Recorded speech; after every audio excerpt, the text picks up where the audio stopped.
Okay mga Mariko, dahil nga merong event sila Madam Hilly sa school, hindi pa ako nakakapag-prepare ng food ko.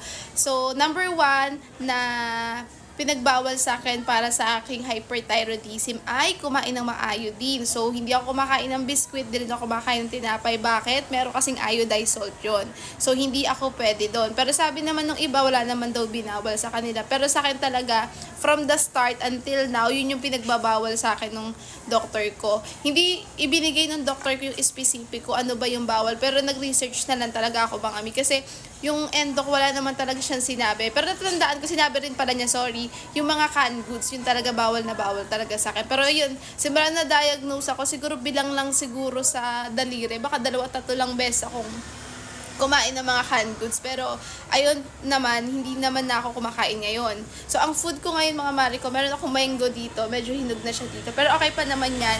Meron din akong apple and meron akong banana. So, ito yung mga kinakain ko kapag talaga wala pa akong napiprepared na food sa aking, ito, sa akin sakit na hyperthyroidism. Sa totoo lang mga Mariko kasi, ngayon talaga, binigyan ako ng 2 months nung doktor ko para tawag ito. Kasi nga, last nakita namin ng doktor ko nung no February 16. Pangit yung result ng laboratory ko. And hindi nga ako pwede mag-undergo ng radioactive. So ngayon mga Mariko, binigyan niya ako ng 2 months ulit.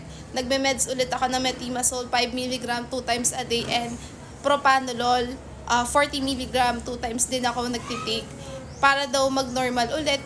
Tapos ayun, sinasabayan ko rin na rin ng ganito, ng pagda-diet nga, iniiwasan ko talaga yung bawal. So sa akin mga Mariko, sa sakit ko talaga, merong bawal, yung matataas nga sa iodine. Pero sabi naman ng iba, pwede naman daw moderate lang. Pero sa akin kasi mga Mariko, makakain lang ako ng konti, ang lala na talaga nang nangyayari sa akin.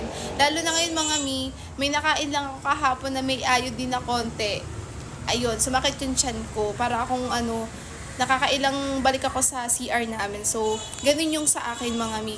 Konting makakain lang ako ng bawal, wala na. Parang nagbaback to zero ko. So, ayun lang. Ganito rin mga kinakain ko for my hyperthyroidism. Ayan, mango, apple, and banana. Ewan ko mga mi, sabi do sa research, bawal daw yung banana. Ewan ko lang mga mi. So, kung kayo, kumakain din kayo ng banana para sa hyperthyroidism nyo, sabihin nyo sa akin.